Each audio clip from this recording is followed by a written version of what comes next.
Hello, blue herons. Well, we made it to our last animal of human and animal for the entire year.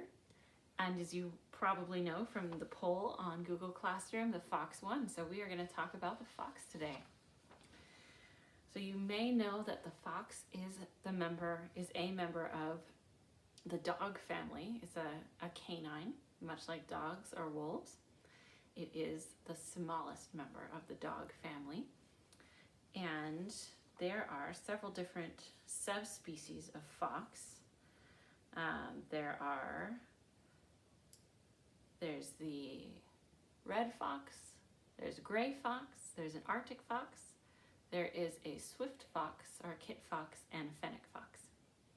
So there's about 5-6 different subspecies of foxes. And even though foxes are related to dogs, they also have a lot of similarities with cats. So if you look at a fox's eye, they have those vertical slit-like pupils like cats have, and that helps them to see in the dark better. And they also, they also have retractable claws. Some do, I think especially the gray fox can retract their claws just like cats can.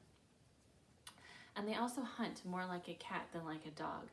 So if you see a dog hunting, they just kind of will lie in wait, and then they'll all of a sudden just jump onto their prey.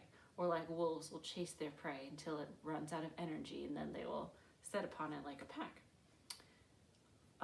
Foxes are not like other members of the dog family like that. They do not hunt in packs. They're solitary hunters, and they also stalk their prey like a cat will. So they hunt solitarily, they'll stalk their prey, and people have even seen foxes playing with their prey before they kill it, so which is definitely something that Pickles does. Now let's see here.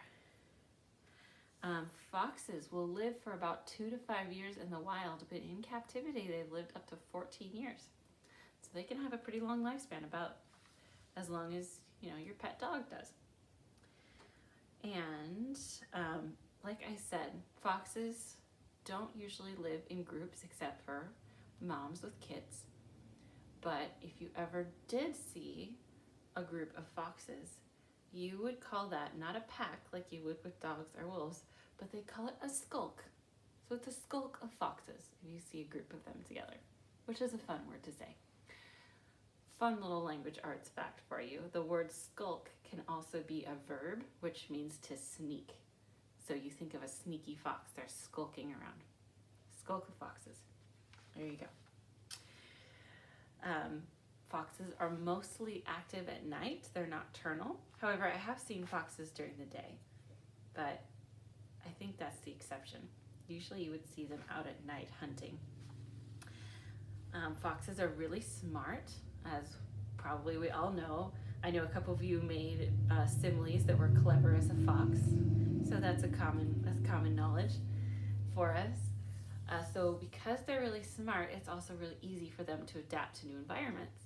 So you see foxes all over North America, you see them all over Europe, and you will see them not just out in the country, in the woods, but they can also live in populated areas because they've learned to adapt to that. Not so much like big cities, but in Corvallis we had foxes at our house, and we were just a little ways out of town. So they will live around people, especially if there are small animals around. Like we all know that foxes like to get into hen houses when they can, so that's why we need to keep our chickens safe at night, because you never know when the foxes will come around. And which leads me into a fox's diet. It is mostly meat. They're small carnivores, so they eat things that are littler than them, like birds, small rodents, things like that. But if they need to, they'll supplement their diet also with vegetables or berries or fruit or things like that that they find.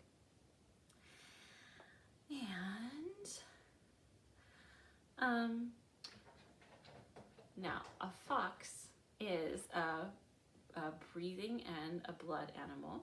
It's a carnivore mostly. So when we look at a fox, we see those long canine teeth on the side of their mouth. And so that's how we know that it is a breathing trunk animal. And it also, though, does have very sharp senses, like we know most dogs do. And it's said that a fox's hearing is so sharp that it can hear a clock ticking or a watch ticking from 40 yards away. So that's a pretty long distance. That's 70 feet. So 70 feet away, I can hear a watch ticking. They have very sharp hearing. But with those carnivorous instincts that they have, they are mostly dominated by their blood and their breathing system. So we call them that type of animal in our human and animal block. So I hope that you enjoyed learning about the fox today, and we will be drawing the fox shortly, and then we will wrap up our block with a poem. And I promise you it's going to be a short poem this time. So, okay, I will see you guys later. Enjoy your day.